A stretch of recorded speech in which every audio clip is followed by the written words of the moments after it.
Magandang umaga po sa lahat sa inyo mga boss. Babatiin muna natin ang ating mga kapatid na Muslim na Happy Eid. Sa mga hindi po nakakaalam, ang Eid al-Adha nga po pala ay isang festival of sacrifice na tinatawag ng ating mga kapatid na Muslim. Ang Eid al-Adha ay isa sa pangalawang pinakamalaking holiday na nanggaganap sa ating mga kamusliman buong mundo. At iba pa doon yung Eid al-Fitr na tinatawag nila. Kaya nag-declare din ang kumpanya namin ng 3 araw na holidays. Dahil wala namang pasok kaya medyo tinanghali na ng gising. Pagkagising ko nga uminom na ako agad ng maligamgam na tubig sabay ligo. First time ko nga pala dito gumamit ng face shield. Sunblock ba? Although hindi naman talaga ako mahilig sa mga lotion na yan.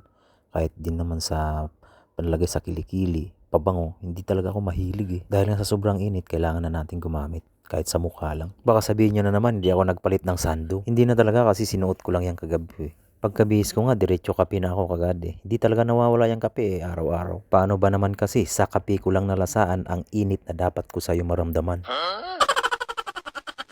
Na ang pait mong pagmamahal na sa kape ko lang dapat malalasaan.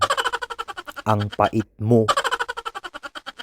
Dito nga nilabas ko yung pang malakasan at pinakamasikat na tinapay dito sa Qatar ngayon. Yung tinatawag nilang Bengali cake. Pagkatapos naman nating magkape, ito naman maglilinis naman tayo ngayon ng lutuan. Dahil nga holiday ngayon, mag-isa lang ako dito sa kwarto ngayon kasi yung mga kwarto ko bumabalat sila sa Doha. Tsaka lang din naman ako bumababa ng Doha pag may sahod na. Kung sa Pilipinas namimiss mong mag-ulam ng manok, dito naman sa ibang bansa, nako, magsawa ka sa manok, sang buwan, araw-araw, minsan pa nga tinutubuan ako ng pakpak eh. Oo, manok nga ang lulutuin natin ngayon. At yung manok na to, dati nang luto. Kinuha ko lang naman sa mesol. Yung mga sobra-sobra na pagkain ng ibang lahi. Pero kahit kumuha ko, marami pa rin tinatapon. Kasi nga sobra-sobra yung dinideliver ng mga catering. Kaysa naman bibili ka pa ng manok, di ba? Mahal din naman ng manok dito eh. Manok din naman ang lasa. Kailangan mo lang naman i-recook at pasarapin. Yung mas masarap kaysa sa jowa mo.